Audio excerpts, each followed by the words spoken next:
Welcome back everyone. कैसे हैं आप सब लोग? मैं बढ़िया हूँ। जैसे कि आप सब जानते हैं मेरा नाम रोहित है, जिसको नहीं पता बता दो मेरा नाम रोहित है। And this is lecture 4 of our accounting series for class 11th। Accounting series for class 11th क्या है? एक्चुअली ये एक फ्री लेक्चर सीरीज है जो हमने शुरू करी है उन सभी बच्चों के लिए जो अकाउंट्स पढ़ना चाहते हैं, जो अभी अभी 10th पास करके 11th में आए हैं। तो इस सीरीज का फ़ायदा वो सभी बच्चे उठा सकते हैं जो अभी कॉमर्स चूज़ कर रहे हैं। अभी तक हमारे 3 लेक्चर्स ऑलरेडी आ चुके हैं। अगर आपने वो 3 लेक्चर्स नहीं देखे हैं तो प्लीज़ उनको सीरीज में देखिए एंड फिर हम 4th लेक्चर पे आगे आप देख सकते हैं। तो अभी तक हमने क्या देखा है एक बार रिकैप कर लेते हैं। लेक्चर 1 में हमने देखा है व्हाट इज अकाउंटिंग, अकाउंटिंग क्या होता है, उसके ऑब्जेक्टिव्स क्या हैं, उसके एडवांटेजेस क्या हैं, ये सभी चीज़ें हमने देखी थी। सेकेंड टॉपिक था हमारा फाइनेंशियल इन्फॉर्मेशन। फाइनेंशियल इन्फॉर्मेशन क्या होता है ना, इसके यूजेस क्या क्या है, ब्रांचेस ऑफ अकाउंटिंग क्या होता है, यूजर्स ऑफ फाइनेंशियल इन्फॉर्मेशन क्या होता है। देखिए, अगर ये आपने टॉपिक्स नहीं देखे हैं तो वीडियो को यहीं पॉज कीजिए या रोकिए एंड आप पहले वीडियो पे जाइए, because this is very important concept to start the subject. अगर आपने ये नहीं देखे हैं तो आपको सब्जेक्ट में थोड़ी सी दिक्कत अभी से आने लगेगी, बट आई एम प्लानिंग कि आपको जब आप अपने आखिरी आखिरी के चैप्टर्स में आए तो आपको इतनी सी भी किसी टीचर की भी जरूरत ना पड़े, आप खुद ब खुद रीड करके चीज़ें कर लें। तो मैं उस कॉन्सेप्ट पे चल रहा हूँ, मैं बुकिश कॉन्सेप्ट पे नहीं चल रहा हूँ, या मैं बहुत ज़्यादा स्कूल के टीचर्स के हिसाब से नहीं चल रहा हूँ जैसे कि वो पढ़ाते हैं सिलेबस के हिसाब से। कंप्लीट मैं आपका सिलेबस ही कर रहा हूँ, बट पढ़ाने का तरीका थोड़ा सा अलग है। समझ रहे हैं आप लोग? तो नेक्स्ट हमने जो वीडियो देखा था उसमें था user format of trading and P&L account. See, ये आपको क्लास 12th में आता है no doubt, but as I know, जितना मैंने पढ़ाई करी है, मेरे हिसाब से ये फॉर्मेट अगर मैंने अभी आपको समझा दिया है ना, ये फॉर्मेट ऑलरेडी मैं आपको समझा भी चुका हूँ, अगर ये फॉर्मेट आपको अभी समझ में आ गया है तो बिलीव यू मी आपको अकाउंट्स इतना ईजी लगेगा, आपके सारे चैप्टर्स आपको इतने ईजी लगेंगे कि यू वोंट बिलीव इट। तो पहला हमने जो फॉर्मेट देखा था वो देखा था हमने format of trading and P&L account. Next जो हमने फॉर्मेट देखा था वो देखा था format of balance sheet. Balance sheet क्या होता है, बैलेंस शीट किस दिन बनाते हैं, ट्रेडिंग एंड P&L अकाउंट किस दिन बनाते हैं, याद आ रहा है नहीं आ रहा है? तो एक काम करिए, वीडियो को पॉज कीजिए और अपने नोट्स में वापस जाइए और देखिए कि मैंने क्या लिखवाया था। ट्रेडिंग एंड P&L अकाउंट किस टाइम के लिए बनता है एंड बैलेंस शीट किस दिन के लिए बनती है, ये आपको बताइए। और बैलेंस शीट क्या होती है एक बार उसकी डेफिनेशन को गो थ्रू कीजिए। देखिए, मैं जैसा जैसा बोलते जा रहा हूँ आप बस उस तरीके से पढ़ते जाइए, आपको सब्जेक्ट इतना ईजी लगेगा। और मार्क्स की तो आप बात ही मत कीजिए, मार्क्स आपको नो डाउट पूरे मिलेंगे, बट द थिंग इज जहाँ पे मैं बोल रहा हूँ रुक के किसी चीज़ पे जाने के लिए, किसी पेज पे जाने के लिए, किसी टॉपिक पे जाने के लिए, तो please do that thing because that is very much important to revise the syllabus as well. See, time मुश्किल से 2 या 1 मिनट का लगने वाला है आपको रिवाइज करने के लिए, बट यू वोंट बिलीव कि ये छोटी छोटी चीज़ें आपको कितना ज़्यादा एड ऑन दे देंगी। ठीक है, तो बढ़ते हैं आगे। हमने लेक्चर 3, काफ़ी बड़ा हो गया था हमारा लेक्चर 3। लेक्चर 3 में हमने काफ़ी सारी चीज़ें देखी थी। पहली चीज़ जो हमने देखी थी लेक्चर 3 में वो थी बुक कीपिंग, अकाउंटिंग, अकाउंटेंसी। इन तीनों में हमने डिफरेंसेस देखे थे, इनकी डेफिनेशंस को एक्सप्लोर किया था, है ना। बुक कीपिंग क्या होता था, याद आ रहा है? बुक कीपिंग क्या था? Book keeping was a part of accounting only, है ना। Book keeping was part of accounting only, but accounting एक बहुत बड़ा कॉन्सेप्ट है and book keeping is a small concept. बस लेजर बनाने तक का होता था। What is laser? लेजर याद आ रहा है क्या है? नॉर्मली जो अपन एक अकाउंट बनाते हैं, समरी बनाते हैं, that is only the ledger. फिलहाल आप इतना समझ के चलिए, लेटर ऑन हम इसको डिटेल में बहुत ज़्यादा पढ़ने वाले हैं। ओके, नेक्स्ट थिंग जो हमने देखी थी qualitative information of accounting. Qualitative information of accounting, I guess इसमें थोड़ा सा कुछ प्रॉब्लम है इस हेडिंग में, I will do that thing. Next हमने देखा था बिजनेस ट्रांजेक्शन क्या होता है, व्हाट इज बिजनेस ट्रांजेक्शन। 3 बहुत इंपॉर्टेंट चीज़ें मैंने लिखी थी बोर्ड पे बिजनेस ट्रांजेक्शन के बारे में। बिजनेस ट्रांजेक्शन क्या होता है, अगर आप सभी को याद है तो दैट इज़ वेरी गुड, आप बहुत सही बात पे चल रहे हैं। और अगर याद नहीं है तो अभी रोकिए वीडियो को, पीछे जाइए, फटाफट देखिए। देखिए, ये एक एक्सरसाइज ज़रूर आपको लग रही होगी कि यार मैं सर क्यों करवा रहे हैं, सर मत करवाओ, आप तो डायरेक्ट पढ़ाओ।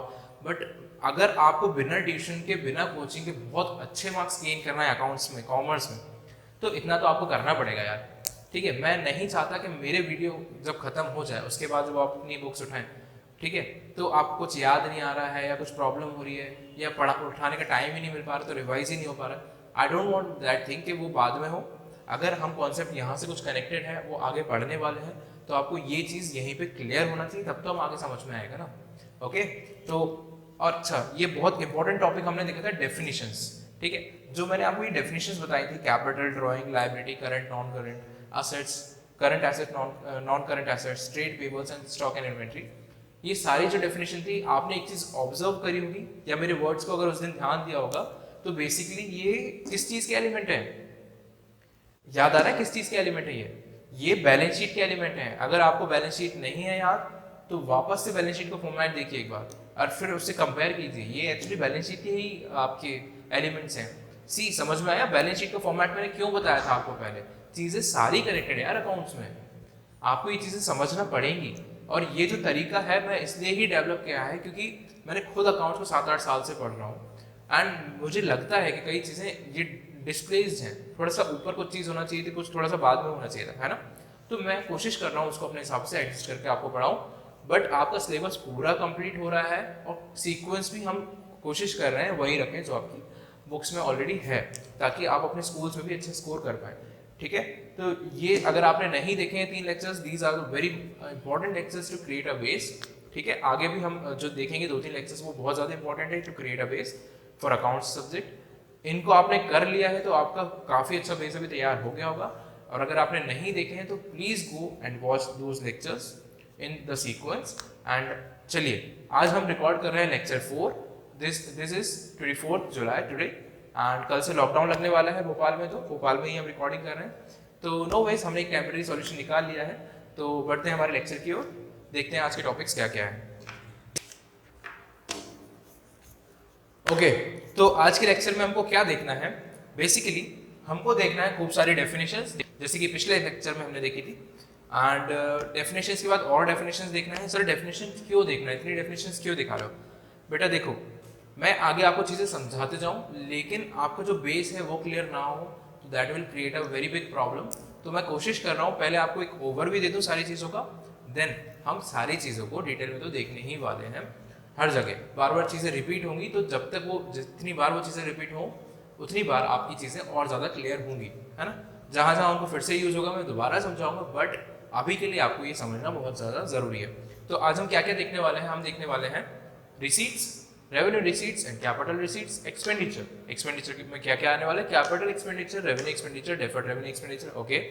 Next thing is expenses, expenses में क्या क्या आने वाले हैं, prepaid expenses and outstanding expenses, और income, profit, gain, loss, purchase, sales, trade payables, trade receivables, bad debts, depreciation, proprietary, solvent, insolvent, okay. But sir तो कहाँ से शुरू करवा रहे हैं आप? बेटा मैं सोच रहा था पहले से करूं लेकिन मज़ा नहीं आएगा, इसलिए मैं नीचे से करता हूँ, पहले से करेंगे थोड़ा सा बोरिंग हो जाएगा। तो पहला हम जो टॉपिक ले रहे हैं वो ले रहे हैं इंसॉल्वेंट। सर इंसॉल्वेंट क्या होता है? दिमाग लगाओ, मैंने पहले लेक्चर्स में बताया इंसॉल्वेंट क्या होता है, अगर याद नहीं है तो मैं तो बता ही रहा हूँ पर थोड़ा सा याद करो। इंसॉल्वेंट क्या होता है? इंसॉल्वेंट को समझने के लिए आपको समझना पड़ेगा सॉल्वेंट, ठीक है।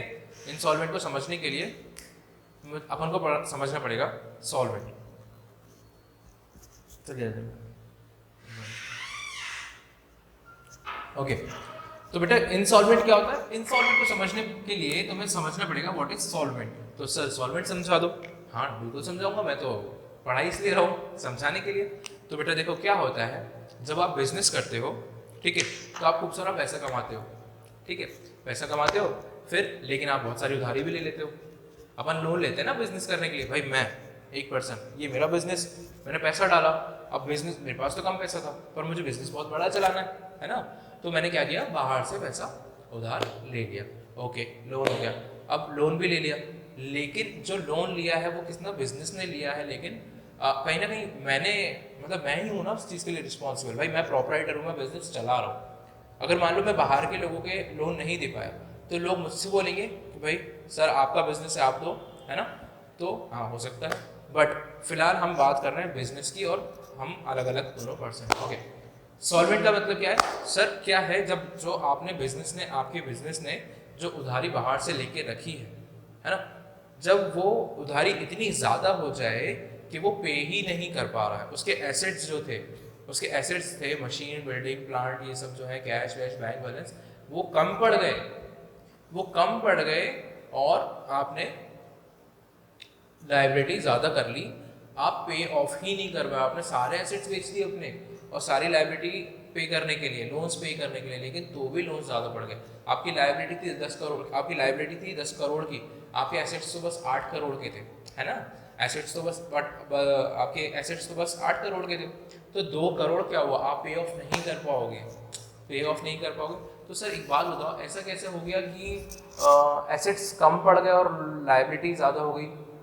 मतलब पैसा जो कमाया है, मैंने जो पैसा कमाया है, जो मेरी एसेट्स क्रिएट करी, वो तो इसी पैसे से करी है। तो जितना पैसा लगाऊंगा, जितना लोन लूंगा, जितना लगाऊंगा, तो उतना ही तो एसेट क्रिएट होगा। हाँ, बात तो सही है कि जितने मैंने पैसा लगाया है, जितना मैंने लोन लिया है, उतने के ही एसेट खरीद के लाया होगा। तो ये दोनों तो बराबर होना चाहिए, लोन और एसेट्स। हाँ बेटा ठीक है, लेकिन क्या होता है बेटा, कई बार आग लग जाती है, डैमेज हो जाता है, तो एसेट तो खराब हो गई, पर लोन तो रहेगा ना, लोन वाला थोड़ी ना माफ़ करेगा आपका लोन, है ना। तो एसेट खराब हो गई, ओके। दूसरी बात, आपने बिजनेस में काफ़ी सारे लॉसेस कर लिए, आपको लग रहा था कि इन एसेट की बदौलत में बहुत सारा पैसा कमा लूंगा, वो तो ठीक है। तो आपने ये जो पैसा था ये इन्वेस्ट तो कर दिया था मार्केट में, लोन लेके आपने इन्वेस्ट तो कर दिया था, पर मान लो कि लॉकडाउन लग गया, है ना। लॉकडाउन लग गया और लॉकडाउन ऐसे लगा कि सर आपका जो बिजनेस था वो पेरिशेबल नेचर के गुड्स का था। पेरिशेबल नेचर के क्या होता है, जो खराब हो जाते हैं, फल सब्जी वगैरह, मान लो कि वो आपके गोडाउन में पड़े पड़े सड़ गए। अब सड़ गए तो किस काम के, फेंकने के काम के बच्चे हैं। तो सर सड़ गए तो अब मैं क्या करूँ? बेटा कुछ नहीं, अब तुमने जो खरीद ही लिया था तो अब फेंकने के बचा है वो तो, लेकिन तुम्हें इनकी लायबिलिटी तो पे ऑफ करने पड़ेगी ना, है ना। तो एसेट्स जो थी आपकी, आपने क्या किया था, गुड्स खरीद लिए थे ना, बेसिकली आपका गुड्स था। गुड्स की डेफिनेशन मैंने आपको नेक्स्ट लेक्चर में बताई थी, लास्ट लेक्चर में बताई थी, क्या होता है ना, याद है। तो ये जो गुड्स थे आपने खरीद लिए थे, आपने गोडाउन में रखे थे, बट वो पेरिशेबल नेचर के थे। सर लॉकडाउन में ख़राब हो गए सर, अब क्या करें, तो सर फेंकना पड़ गए। तो फेंकना तो पड़ गए तो ठीक है, लेकिन आपको जो लाइबिलिटी है वो तो पे ऑफ करना पड़ेगी ना, है कि नहीं। लाइबिलिटी तो पे ऑफ करना पड़ेगी, तो वही चीज़ है, आपको लाइबिलिटी पे ऑफ करना पड़ेगी। इसके लिए आपके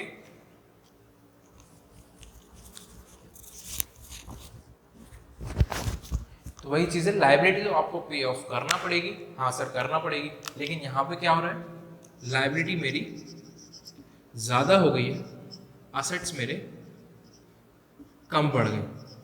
ये मेरी लाइबिलिटी है, ये मेरी लाइबिलिटीज़ है, ये मेरी लाइबिलिटीज़ है, बट मेरे असेट्स तो बस इतने ही हो रहे हैं।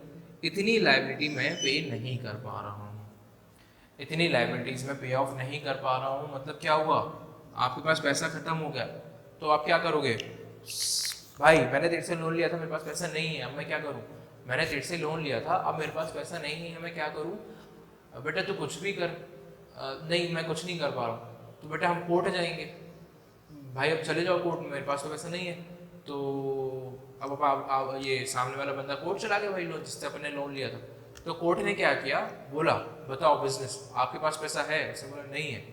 तो एक काम करो, हम तुम्हें इंसॉल्वेंट घोषित करते हैं, हम तुम्हें इंसॉल्वेंट घोषित करते हैं, तुम्हारे पास पैसा खत्म हो गया है, अब तुमसे कोई कॉन्ट्रैक्ट नहीं करेगा, तुम इस हालत में नहीं बचोगे तुम बिजनेस कर पाओ, ठीक है। हम तुम्हें ऐसा घोषित कर देंगे, तुम चाहते हो इंसॉल्वेंट घोषित होना? सर मेरे पास पैसे ही नहीं है, मैं क्या करूँ, मैं झूठ थोड़ी ना बोल रहा हूँ। ठीक है, आज से तुम इंसॉल्वेंट घोषित। अब तुम किसी के साथ कॉन्ट्रैक्ट नहीं कर सकते, किसी से उधार पैसा नहीं ले सकते तुम, ठीक है, क्योंकि तुम इंसॉल्वेंट हो, तुम्हारी देने की कैपेसिटी नहीं बची है, ठीक है। तो वो पर्सन इंसॉल्वेंट होता है जिसकी लायबिलिटी ज़्यादा हो जाए, लायबिलिटी ज़्यादा हो जाए एसेट्स से, तो ये इतना पे नहीं कर पाया, मतलब ये इंसॉल्वेंट हो गया। इसको और किसने डिक्लेयर किया इसको इंसॉल्वेंट? कोर्ट ने डिक्लेयर किया इसको insolvent. Court has the sole authority to declare someone insolvent. आया बात समझ में? मैं खुद को नहीं इंसॉल्वेंट डिक्लेयर कर सकता, मुझे जो है ऑर्डर कोर्ट से लेना पड़ेगा कि मैं इंसॉल्वेंट हो गया हूँ। इंसॉल्वेंट का मतलब समझ में आया? तो सॉल्वेंट क्या हुआ? सर आप तो सॉल्वेंट का मतलब बता रहे थे। बेटा मैंने दोनों मतलब साथ में ही बता दिया एक्चुअली, है ना। तो सॉल्वेंट का मतलब क्या हुआ, जो अपने लोन्स को पे ऑफ कर पाए, है ना, उसके पास एसेट्स कुछ बच जाए, ठीक है, लोन्स को इजीली पे ऑफ कर पा रहा है, स्टिल उसके पास कुछ कैश, कुछ बैंक, कुछ एसेट्स बच रहे हैं, दैट पर्सन इज सॉल्वेंट। वो जनरली अपन सभी लोग सॉल्वेंट ही होते हैं। जैसे कि विजय माल्या को इंसॉल्वेंट घोषित कर दिया था, उसने बोल दिया था भाई मेरे पास पैसे नहीं है, ठीक है। नीरव मोदी ऑलमोस्ट इंसॉल्वेंट घोषित कर दिया था कि उसके पास पैसे नहीं। नीरव मोदी को किया नहीं है, केस चल रहा है, बट विजय माल्या ने बोल दिया था मेरे पास पैसे नहीं है, इंसॉल्वेंट घोषित कर दो मुझे, है ना। तो ये एग्जाम्पल्स हैं, आप देख सकते हैं अपनी गूगल करके। तो इंसॉल्वेंट और सॉल्वेंट का मतलब समझ में आया? सर आपने इतनी इजी चीज़ को इतना बड़ा चढ़ा के, अरे बेटा लेक्चर शुरू किया है ना अभी, समझो, ठीक है। तो इंसॉल्वेंट का मतलब आपको समझ में आया, सॉल्वेंट का मतलब आपको समझ में आया, ठीक है। मैं दोनों ड्रॉप कर दे रहा हूँ। नेक्स्ट चीज इज प्रोप्राइटरी। सर प्रोप्राइटरी क्या है? प्रोप्राइटर कौन होता है? प्रोप्राइटर कौन होता है बेटा? ये तो आपका होमवर्क है, पहले भी बता चुका हूँ प्रोप्राइटर कौन होता है। मैं अलग इंसान हूँ, मेरा बिजनेस एक अलग इंसान है, बिजनेस कोई अलग बिजनेस करता है, मैं उसको बस हेल्प करता हूँ बिजनेस करने में, मैंने तो उसमें पैसा डाला हुआ है, ठीक है। ये पर्सन कौन है जिसने पैसा डाला है? कौन है? प्रोप्राइटर। मैं प्रोप्राइटर हूँ उस बिजनेस का, ठीक है। मैं प्रोप्राइटर हूँ उस बिजनेस का, हम दो लोग मिलके उस बिजनेस में पैसा डाल रहे हैं। अब हम क्या हो गए? प्रोप्राइटर से हम पार्टनर्स हो गए, ठीक है। अब हम बहुत सारे लोग मिलके इस बिजनेस में पैसा डाल रहे हैं, तो अब हम क्या हो गए? अब हम क्या हो गए? अब हम शेयर होल्डर्स हो गए। कंपनी फॉर्म कर लेते हैं ना बहुत सारे लोगों की, तो कंपनी में बहुत सारे लोग आ जाते हैं, इसलिए फिर वो शेयर होल्डर माना जाता है। मतलब शेयर है उनका, एक छोटा सा शेयर है कंपनी की कैपिटल में। आ रहा है समझ में? तो प्रोप्राइटर नहीं समझ में आया, बुक में जाके देखो, मैं बहुत बार पहले बता चुका हूँ आपको ऑलरेडी, याद होना चाहिए, याद होना चाहिए आपको। नेक्स्ट चीज इज डेप्रिसिएशन। सर ये कुछ अजीब सा टर्म लग रहा है, डेप्रिसिएशन, ठीक है। डेप्रिसिएशन पहली बार सुन रहे हैं, क्या हो सकता है? आप बताओ डेप्रिसिएशन क्या हो सकता है? What do you mean by depreciation? आप बताओ डेप्रिसिएशन का मतलब क्या हो सकता है, जल्दी जल्दी बताओ फटाफट। डेप्रिसिएशन मतलब क्या? अच्छा चलो हिंट देता हूँ, एसेट से रिलेटेड है, एसेट से रिलेटेड है, और हिंट देता हूँ फिक्स एसेट से रिलेटेड है। बताओ, शायद मैंने पहले नहीं बताया ये, याद आ रहा है कुछ? सर कैसे याद आएगा, आपने बताया ही का। ओके चलो मैं बताता हूँ। देखो बेटा क्या होता है, जब अपन बैलेंस शीट बनाते हैं, बैलेंस शीट ऐसे बनती है ना? बैलेंस शीट ऐसे बनती है एज एट 31 मार्च, जो भी साल चल रहा है आपका वो, ठीक है। बैलेंस शीट ऐसे बनती है सर। हाँ सर याद आ तो रहा है कुछ, आपने बताया तो था लेक्चर 2 में, हाँ हाँ बताया था, तो याद तो आना ही चाहिए। और यहाँ पे एसेट्स आती है, यहाँ पे लाइबिलिटीज आती है, यहाँ पे लाइबिलिटीज आती है, यहाँ पे एसेट्स आती है, ओके। यहाँ पे आती है आपकी फिक्स्ड एसेट्स। फिक्स्ड एसेट्स बताया था मैंने क्या है? वो एसेट्स जो एक साल से ज़्यादा टाइम तक हमारे पास रखे रहते हैं, जो डायरेक्टली बिजनेस में हम सेल आउट तो नहीं करते हैं, बट वो एसेट्स हमको बिजनेस चलाने में मदद करते हैं, ठीक है। जैसे कि एग्जाम्पल दो फटाफट, एग्जाम्पल दो। जैसे कि बिल्डिंग, जैसे कि लैंड, जैसे कि मशीन्स, जैसे कि शोरूम्स, ठीक है, जैसे कि फर्नीचर, लाइट्स, फिटिंग्स। आ रहा है समझ में? चेयर, टीवी, कूलर, ये आपको बिजनेस करने में हेल्प करते हैं, ओके बेटा। तो ये होती है फिक्स्ड एसेट्स, ओके। अच्छा एक बात बताओ, ये बैलेंस शीट का फॉर्मेट तो ठीक है आपको याद आ गया होगा। फिक्स्ड एसेट को अगर मैं मान लो ये मेरी ट्रक है, ठीक है, मशीनरी, ये ट्रक है, ट्रक जैसा बस बन गई, चलो बस है, हमारे बिजनेस की बस है। अब इस बस को मैंने आज परचेज किया, इस बस को मैंने आज परचेज किया से 2020 में, 2015 मान लो 15 में परचेज किया था इस बस को। तो 15 से अभी तक चलाया जा रहा हूँ। टूरिस्ट का बिजनेस है, बस चलाने वाला बिजनेस है मेरा, ठीक है। पब्लिक ट्रांसपोर्ट में लगाई हुई है बस, तो बस चले जा रही है। तो अब बताओ, जब मैं इसको खरीद के लाया था तो ये 10 लाख की थी बस। ये बस कितने की थी? 10 लाख की थी।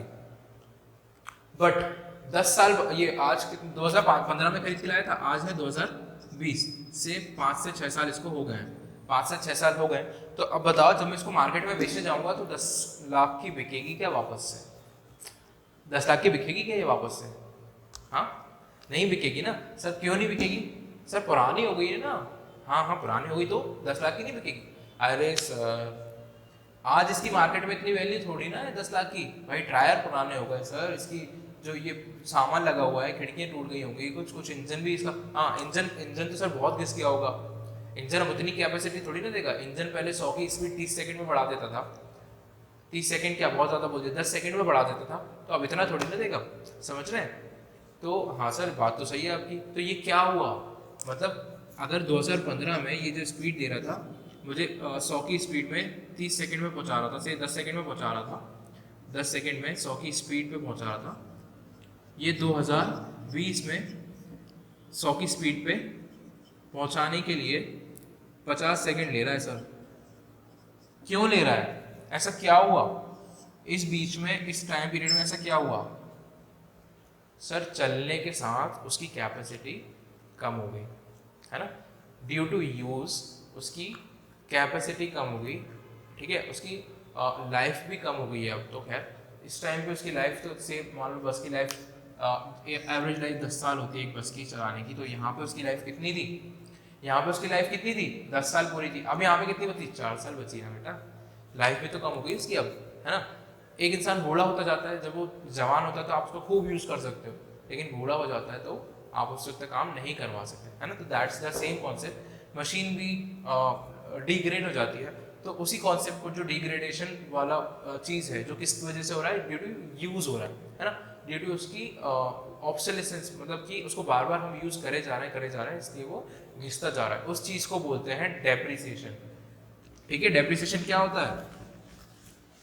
डेप्रिसिएशन का मतलब क्या होता है? Reduction in value due to what? Due to what? Sorry, due to what? Due to use, wear and tear, wear and tear, फट गया, टूट गया, गिर गया, यूज करने से, है ना, उसकी कैपेसिटी कम हो जाती है। तो वो जो रिड्यूस हुई है उसकी वैल्यू, जो वैल्यू उसकी रिड्यूस हुई है, उस कॉन्सेप्ट को क्या बोला जाता है? वैल्यू डेप्रिशिएट हो गई है, डेप्रिसिएशन लग गया है उस पर, है ना, डेप्रिशिएट हो गई है। तो अच्छा देखो, अब सर बिजनेस में कैसे पता पड़ेगा? बिजनेस में सर कैसे पता पड़ेगा कि 10 साल की जो मैं एसेट लाया था आज उसकी वैल्यू 6 लाख 5 लाख की बची है? तो ये सर बैलेंस शीट में तो दिखा दो, तो बैलेंस शीट में तो 10 लाख की दिखा रहे हो आप, तो 5 साल बाद भी 2015 में मैंने 10 लाख की दिखाई थी, तो 2020 में भी 10 लाख की दिखाएंगे क्या? नहीं सर, 5 लाख की दिखाएंगे। तो सर ये 5 लाख कैसे आएगी वैल्यू? आपको कैसे पता पड़ा कि आज इसकी वैल्यू 5 लाख है और बैलेंस शीट में 5 लाख की दिखना चाहिए? देखो बेटा, यहाँ कॉन्सेप्ट आता है डेप्रिसिएशन का। डेप्रिसिएशन अगेन आपका एक पूरा एक चैप्टर है, डोंट वरी अबाउट दैट, आगे और अच्छे से समझेंगे, बट यहाँ पे आपको कॉन्सेप्ट समझना जरूरी है। देखो क्या होता है, 10 लाख की आपने वैल्यू खरीदी, हाँ सर, मुझे ये भी पता है कि विद द यूज उसकी वैल्यू कम होनी है, हाँ सर, आपको पता है ये चीज़, आपको भी पता, मतलब मुझे भी पता है, आपको भी पता है कि हाँ सर यूज के साथ उसकी वैल्यू कम होनी है, ठीक है, गॉट इट। बट यूज तो भाई जब मुझे पता है तो क्यों ना मैं हर साल उसका प्रोविजन खुद ही डालते जाऊँ? भाई अगर मैं आज 2015 में मैंने एसेट खरीदी, मुझे पता है 2020 में उसकी वैल्यू कम हो जाएगी, तो 2020 में जब बेचने जाऊँ तो मेरी बैलेंस शीट में क्यों ना वो उसी लगभग उसी की वैल्यू मिले जितने में वो बिकेगी, है ना। तो इसलिए हम क्या करते हैं, हर साल ईयर एंड पे, हर साल ईयर एंड पे, हर साल ईयर एंड पे, हर साल ईयर एंड पे, ईयर एंड कब होता है? 31 मार्च 2000 जो भी चल रहा हो आपका वो, है ना। तो 31 मार्च साल के एंड पे, लास्ट डे पे हम एक एंट्री मार देते हैं जिसमें हम ये लिख देते हैं कि भाई देखो हर साल हम सेम अमाउंट से या कोई स्पेसिफिक अमाउंट से या कोई किसी भी तरीके से इसकी वैल्यू को बैलेंस शीट में कम करते जाएंगे और उससे क्या होगा, ताकि इसकी बुक्स में एक एक्चुअल वैल्यू दिखती रहे जो कि आपको मार्केट से रिकवर हो सकती है ना, बुक वैल्यू इसको बोले। तो क्या करेंगे, 10 लाख का हमने डिसाइड किया कि हर साल हम 50,000 रुपये घटाएंगे बुक वैल्यू में से जो हमने बुक्स में रिकॉर्ड करी है 10 लाख की वैल्यू। तो 2015 में मैंने जब बस लेके आया तो मैंने रिकॉर्ड करी थी 10 लाख, है ना। तो उस साल में तो कुछ नहीं घटाया क्योंकि उस साल तो लेके आया था। अब 2000 मतलब ये मान लो 31 मार्च के दिन ही मैं लेके आया हूँ, 31 मार्च 2015 में लेके आया। अब 31 मार्च 2016 आएगा, 17 आएगा, 18 आएगा, 18, 19 आएगा और 20 आएगा। मैंने क्या डिसाइड किया था, मैं हर साल 50,000 रुपये उससे उसकी वैल्यू गिराता जाऊंगा। तो सर 2016 में उसकी वैल्यू कितनी बचेगी? 9,50,000। सर 17 में कितनी बचेगी? 9 लाख रुपए। सर 18 में कितनी बचेगी? 8,50,000 रुपये। सर 19 में कितनी बचेगी? 19 में कितनी बचेगी? 8 लाख रुपए। 20 में कितनी बचेगी बेटा? 7.5 लाख। और ऐसे ही ये कहानी चलती जाएगी। आ रही है बात समझ में? डेप्रिसिएशन का कॉन्सेप्ट क्लियर हुआ? हम क्या करते हैं, हमारी जो एसेट की वैल्यू होती है उसमें से हर साल एक छोटा सा अमाउंट अपोर्शन करके रख देते हैं, मतलब अपोर्शन करके रख देते हैं, मतलब कि अलग कर देते हैं फिक्स एसेट की वैल्यू में से। और अच्छा एक और चीज, मुझे एक चीज बताओ, मैंने आज एक एसेट खरीदी, मैंने आज एक एसेट खरीदी, मैंने एसेट खरीदी से बस खरीदी 10 लाख की, ओके, बस खरीदी अपन ने 10 लाख की, ठीक है ना। डेप्रिसिएशन तो मैं लगाने वाला हूँ, है ना, 15 में, 16 में, 17 में इसका डेप्रिसिएशन लगने ही वाला है। हाँ सर लगने तो वाला है, हर साल उसकी वैल्यू कम भी होनी है, हाँ सर लगनी है। तो सर क्या मतलब इसका क्या करूँ मैं, मतलब क्या करना है इसका, लगनी है वैल्यू तो कम तो होनी है, पर आप क्या बता रहे हो सर? सर मैं ये बता रहा था इसमें कि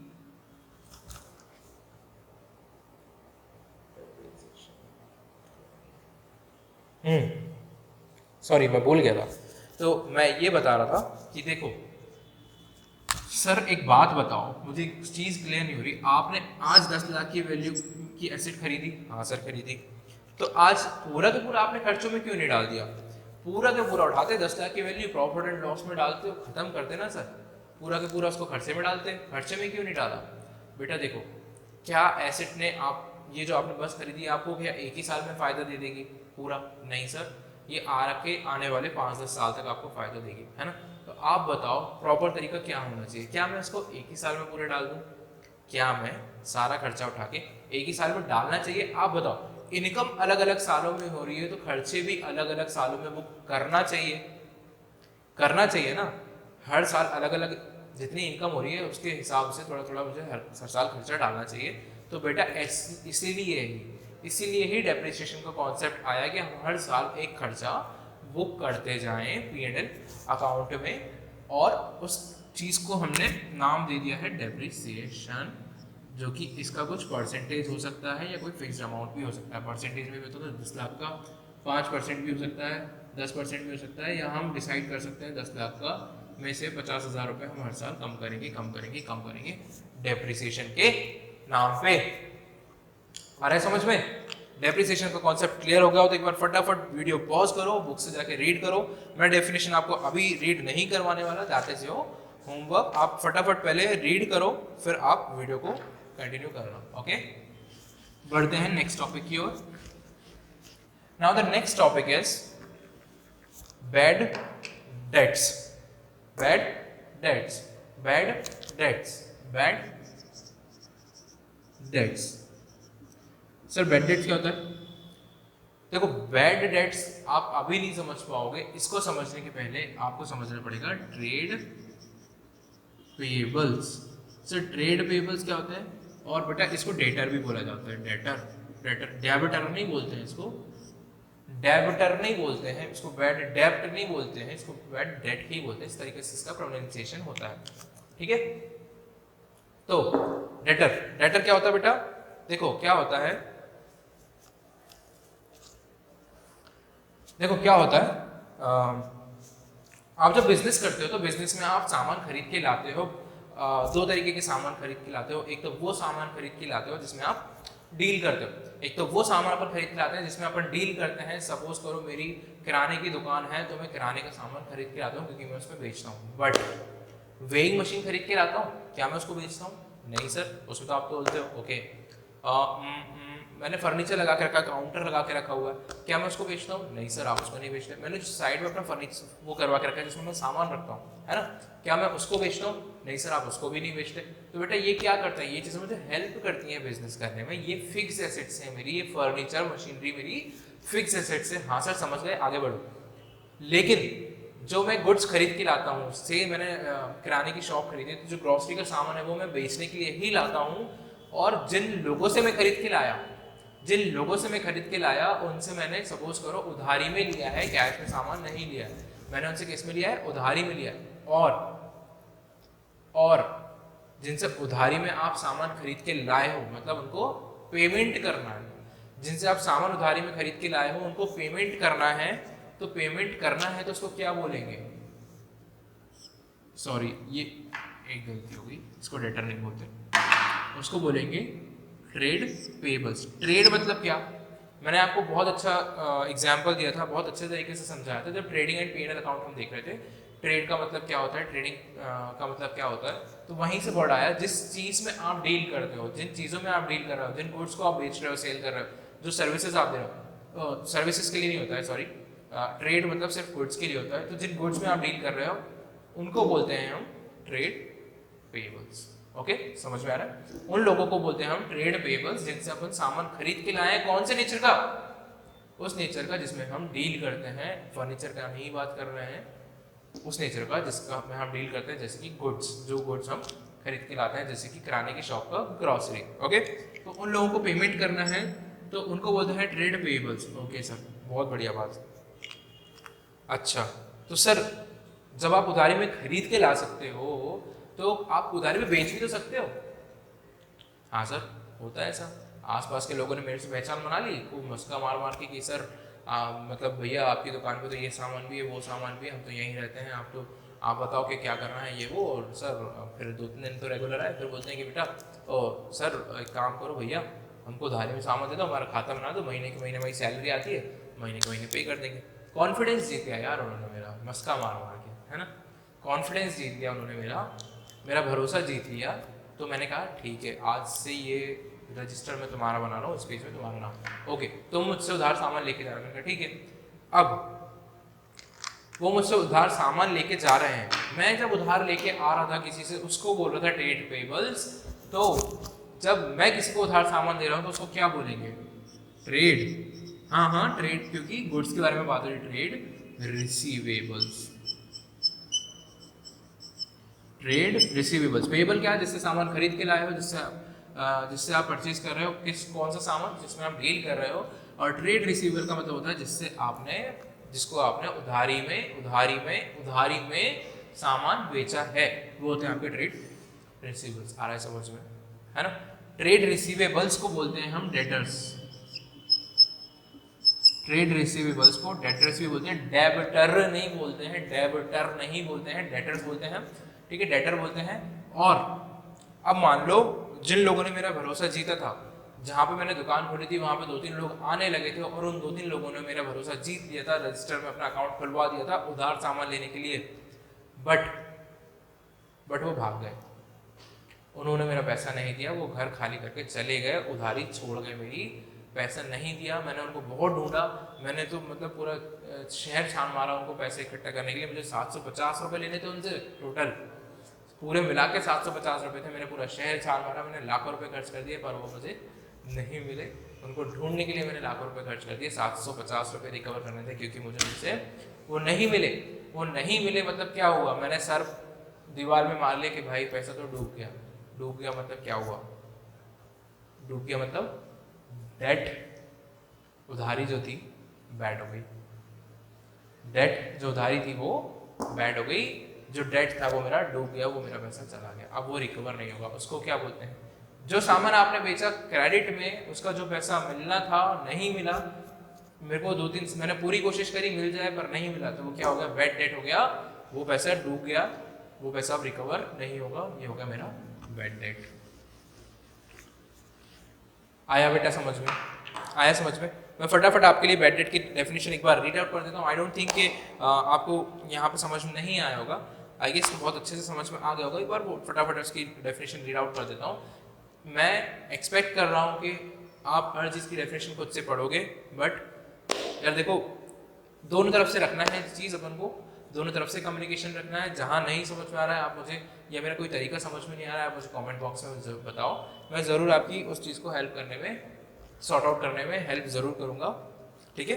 तो बैड डेट का डेफिनेशन ऐसी है, bad debt is the amount owed, bad debt is the amount owed to the business that is written off because it has become irrecoverable. Bad debt is the amount owed to the business, business को जो पैसा लेना था किसी से, लेकिन वो अब इररिकवरेबल हो गया है, तो उसको हमने राइट ऑफ कर दिया। राइट ऑफ कर दिया मतलब क्या? देखो, बैलेंस शीट में जब अपन ने सेल करा होगा तो एसेट साइड में ट्रेड रिसीवेबल दिख रहा होगा। देखो पहले गुड्स दिख रहा होगा, ठीक है, गुड्स आपने बेच दिए, गुड्स कम हो गए होंगे, लेकिन क्या बढ़ गया होगा? कैश तो आया नहीं, कैश में तो बेची ही नहीं है, लेकिन क्या बढ़ा होगा? डेटर बढ़ गए होंगे मेरे। यहाँ पे डेटर मेरा एसेट है, ये डेटर मेरी एसेट है। क्यों? उससे मुझे कुछ फायदा होना, मुझे कैश रिकवर होगा उनसे, इसलिए डेटर मेरे एसेट्स हैं, ठीक है। तो डेटर क्या हुआ? मेरे बढ़ गए। जब मैंने गुड्स कम हो गए थे, मतलब गुड्स सेल कर दिए थे, तो गुड्स तो कम हो गए थे, गुड्स की क्वांटिटी कम हो गई थी, बट बट मेरे डेटर्स बढ़ गए थे, मुझे पैसा लेने वाली चीज़ें बढ़ गई थी, मुझे ट्रेड रिसीवर्स मेरे बढ़ चुके थे, ओके है ना। बट जब ये बैड हो गए, अब क्या करना पड़ेगा, ये बैड हो गए, अब तो रिकवर नहीं होंगे ये, तो इनको वापस से कम करना पड़ेगा। बैड हो गए भाई, रिकवर नहीं होंगे तो फालतू दिखाने से भी मतलब नहीं, कम करना पड़ेगा। हाँ सर, तो कम इसमें से करेंगे, बैड डेट इसमें से बैड डेट का जो अमाउंट है वो माइनस कर देंगे और बैलेंस अमाउंट हम यहाँ पे दिखाते रहेंगे डेटर्स का जितना बचेगा, है ना। तो सर ये कहाँ दिखाते हैं फिर, देखो बेटा यहाँ से तो माइनस करते हैं लेकिन इसको प्रॉफिट एंड लॉस में रिफ्लेक्ट करते हैं। कैसे करते हैं वो आप P&L में देखेंगे, अभी जब P&L अपन देखेंगे तो आपको चीज़ें समझ में आएंगी। तो ये P&L से राइट, इसको बोलते हैं राइट ऑफ करना, राइट ऑफ करना। आ रहा है चीज़ें समझ में, आया बैड डेट समझ में। राइट ऑफ करने का मतलब समझ में आया, P&L में डाल देना खर्चों की जगह पर, एक खर्चा मान के इसको हटा दिया जाता है, एक खर्चा मान के इसको हटा दिया जाता है P&L अकाउंट में। एक तरीके से ऐसी इनकम जो आपको कभी रिकवर नहीं होगी उसको एक खर्चा मान के हटा दिया जाता है, ठीक है। आया समझ में कॉन्सेप्ट, लोड नहीं लेना है, पढ़ते चलो मेरे साथ, धीरे धीरे अपन बहुत कुछ कर लेंगे। साथ रहा आपका तो बस मेरे बताए हुए तरीके से एक बार पढ़ते चलो। बुक कौन सी रेफर कर रहे हैं सर हम, बेटा बुक आप TS ग्रेवाल रेफर कर सकते हो फिलहाल, ठीक है। अलग से नोट्स अगर नहीं बना पा रहे हो, देखो मैं बहुत ज़्यादा नोट्स नहीं बनवा रहा हूँ क्योंकि मेरा मेन फोकस है आपको प्रैक्टिकली बहुत ज़्यादा स्ट्रॉन्ग बनाने का। थ्योरेटिकल पॉइंट पर मैं थोड़ा सा आपको खुद मेहनत करना पड़ेगी। मैं ये ऐसा एक्सपेक्ट कर रहा हूँ कि बुक से आप रीड ज़रूर कर रहे होंगे, और जो डाउट आए, कोई डेफिनेशन समझ में नहीं आया, मुझे कमेंट बॉक्स में बता देना आप। मैं एक अलग वीडियो बना दूंगा, सारी डेफिनेशन जितने भी लोगों के डाउट्स हैं वो सारे क्लियर कर दूंगा वहाँ पे अलग वीडियो बना के। But do let me know, and अगर आपको वीडियोस अच्छे लग रहे हैं तो please share with your friends. फालतू इधर उधर कहीं भटकने से बेटर है कि आप मेरे वीडियोस देख लें, that's enough I guess for you, ठीक है। तो नेक्स्ट चीज़ जो हमको देखनी है, हमने ये देख लिया, ये देख लिया, ये देख लिया। अब हम आते हैं परचेजेस और सेल्स। परचेज, सेल्स, सर आपने बहुत अच्छे से पढ़ाया था हमको, सर हमको याद है सर, हम आपने जब ट्रेडिंग एंड P&L अकाउंट बनवाया था सर, हमने बहुत अच्छे से पढ़ा था, आपने पूरी मेहनत से पढ़ाया था हमको। हाँ बेटा मैंने पूरी मेहनत से पढ़ाया था। अब मैं एक्सपेक्ट कर रहा हूँ आप जाके देखेंगे उस चीज़ को वापस से, अगर आपको याद नहीं है तो। परचेज क्या होता है, सेल क्या होता है, परचेज क्या होता है, सेल क्या होता है। देखो ये दोनों चीज़, पहली चीज़ तो किस चीज़ से रिलेटेड है, गुड्स से रिलेटेड है। ये एसेट्स परचेज से रिलेटेड नहीं है, ये फिक्स एसेट या एसेट किसी भी और एसेट से रिलेटेड नहीं है, ये सिर्फ रिलेटेड है गुड्स से। गुड्स एक्चुअली गुड्स भी करंट एसेट्स हैं आपके, लेकिन फिक्स एसेट से रिलेटेड नहीं है, ये गुड्स से ही रिलेटेड है। आपने गुड्स परचेज की, आपने गुड्स सेल किए, उससे रिलेटेड है ये चीज़। एंड परचेज रिटर्न भी यहीं से आ जाएगा कॉन्सेप्ट, बट ये मैंने ऑलरेडी पढ़ाया हुआ है। याद नहीं है तो वीडियो पॉज करो, लेक्चर 2 में जाओ, उसमें ट्रेडिंग एंड P&L अकाउंट है, वहाँ पे मैंने पूरा समझाया हुआ, मैं अलग से नहीं बताऊंगा फिर से। वहाँ पे बहुत अच्छे से बताया है यार, वहाँ पे मैंने बहुत अच्छे से बताया, आप एक बार जाके देखो वहाँ पे, है ना प्लीज।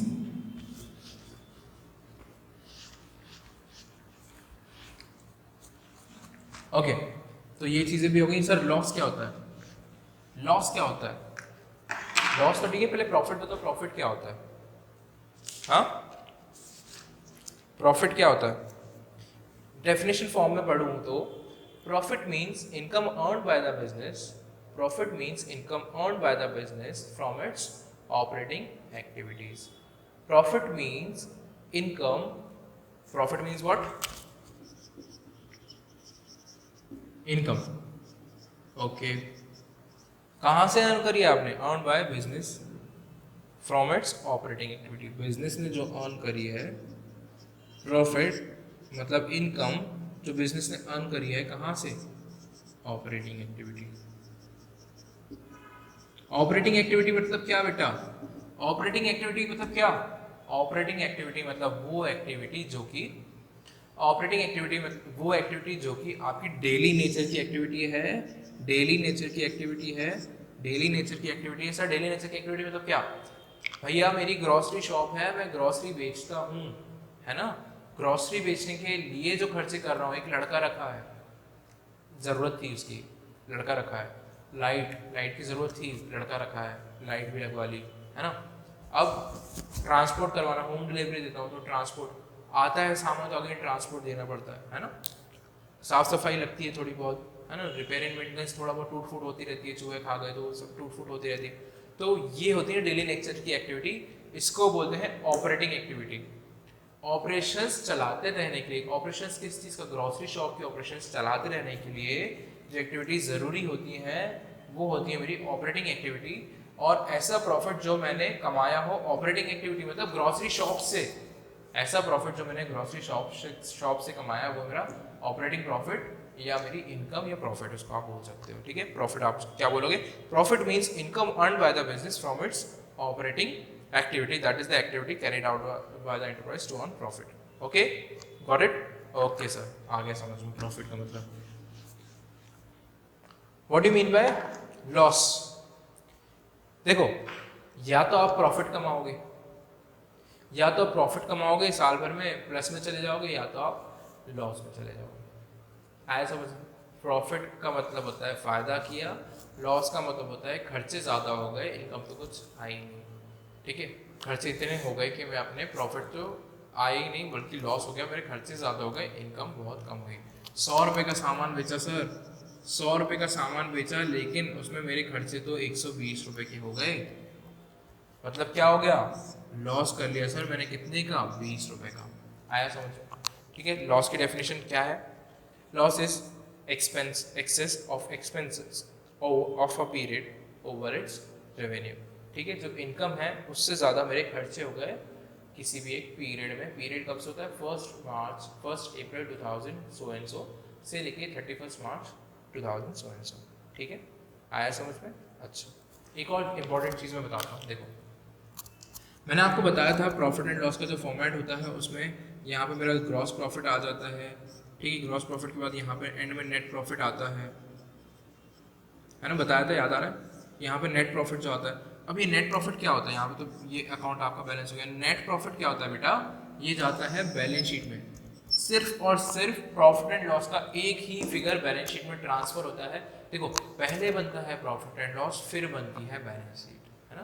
पहले बनता है प्रॉफिट एंड लॉस, फिर बनती है बैलेंस शीट, और प्रॉफिट एंड लॉस का सिर्फ एक जो फिगर होता है नेट प्रॉफिट का, वो जाता है बैलेंस शीट में, वो जाता है बैलेंस शीट में। वो सर कहाँ जाता है बैलेंस शीट में बेटा? वो कैपिटल अकाउंट में जाता है। कैपिटल तो सर क्या होता है? कैपिटल तो बेटा देखो, मैं एक प्रॉपराइटर, ये मेरा बिजनेस, मैंने उसमें पैसा लगाया, वो कैपिटल। ठीक है, अब जो बिजनेस जो प्रॉफिट कमाएगा वो किस पे, किसका हक होगा? मैंने पैसे लगाया, मैंने मेहनत करी, तो प्रॉफिट भी किसको मिलना चाहिए? मुझे। हाँ, तो आपको ही मिलेगा ना सर। तो कैपिटल जो सपोज करो मैंने 2 लाख रुपए लगाई थी, तो प्रॉफिट जो बिजनेस का हुआ, जो नेट प्रॉफिट हुआ, वो भी किसको मिलना चाहिए? मुझे मिलना चाहिए। वो जाके कैपिटल में ऐड ऑन हो जाता है, मतलब प्लस नेट प्रॉफिट, वो प्रॉफिट यहाँ पे ऐड हो जाता है। अब मेरी नेक्स्ट साल की कैपिटल क्या बन जाएगी? कैपिटल इन दोनों को मिला के हो जाएगी। इससे 10,000 रुपये कमाए थे आपने, 2,10,000 मेरा कैपिटल नेक्स्ट ईयर के लिए बन जाएगा। ओके, बट अगर लॉस हो गए तो यहाँ नेट प्रॉफिट तो नहीं हुए, यहाँ पे नेट लॉस हो गए मेरे खर्चे। ये मेरी इनकम थी, इनकम कम हो गई, खर्चे ज़्यादा हो गए, तो मेरा यहाँ पर नेट लॉस आएगा। नेट लॉस अगर यहाँ आता है तो वो नेट प्रॉफिट की तरह ऐड ऑन नहीं होगा, यहाँ पे माइनस हो जाएगा नेट प्रॉफिट, मतलब वो मेरी कैपिटल को क्या कर देगा?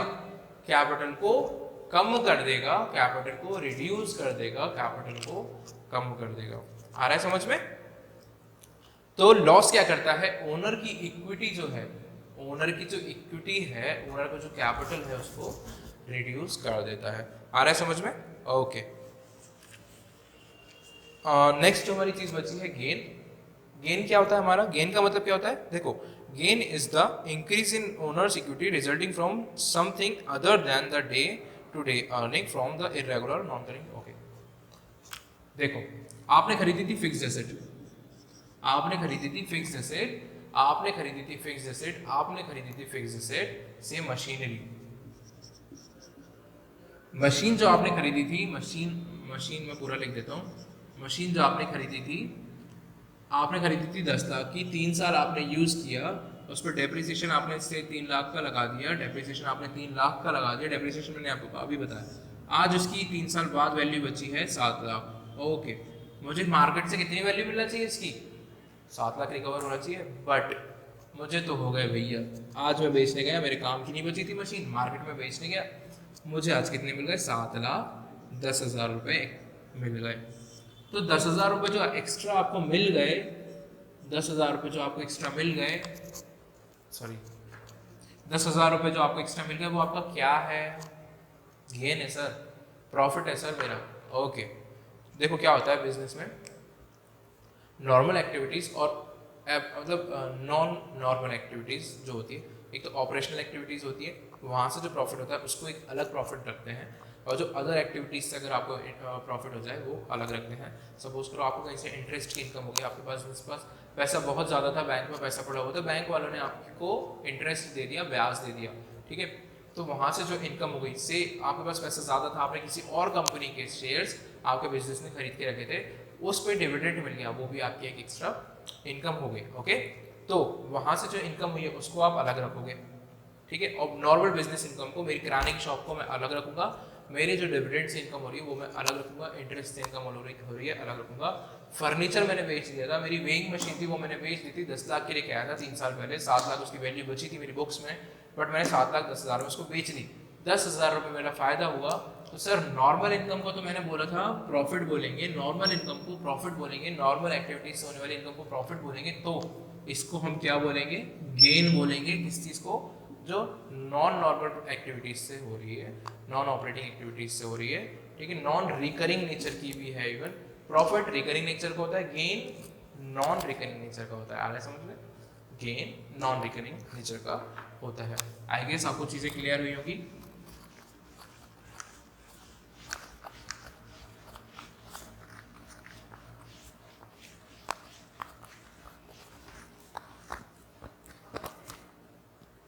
आया समझ में? ओके, बढ़ते हैं। एक और जो हमारा टॉपिक छूट गया यहाँ पे मैंने रब कर दिया है, इनकम। इनकम का मतलब क्या था? Income is the profit earn during than accounting year, it is generally profit only, ठीक है। In other words, the difference between the revenue and the expenses is termed as income. It is broader term than the term profit. It includes profit from the activity other than its operating activity. Includes profit from activity.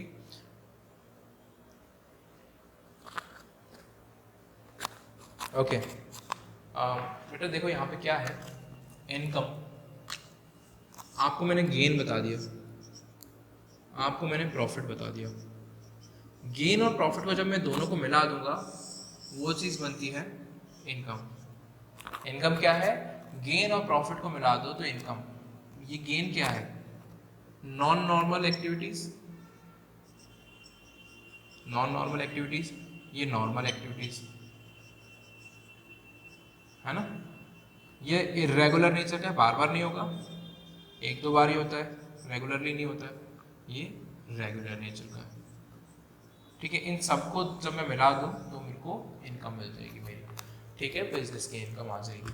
Okay, चलो I guess lecture ज़्यादा लंबा ना हो, आपका interest खराब ना हो, इसलिए मैं लेक्चर को आज यहीं ख़त्म करता हूँ। आई होप आपको मज़ा आ रहा होगा, समझ में आ रही होंगी चीज़ें। मैं तो अभी नेक्स्ट लेक्चर रिकॉर्ड कर दूंगा, बट आपको नेक्स्ट लेक्चर अलग से मिलेगा। ओके, मिलते हैं नेक्स्ट लेक्चर में। अगर आपको कोई भी डाउट आए, कुछ भी क्वेरीज आए, आप प्लीज़ लेक्चर में कमेंट करके बता सकते हैं। And please do let me know अगर आपको कोई और प्रॉब्लम फेस हो रही हो, प्लीज़ कमेंट बॉक्स में बता दीजिए। शेयर विद योर फ्रेंड्स अगर आपको लेक्चर्स पसंद आए तो। Till then bye bye, thank you.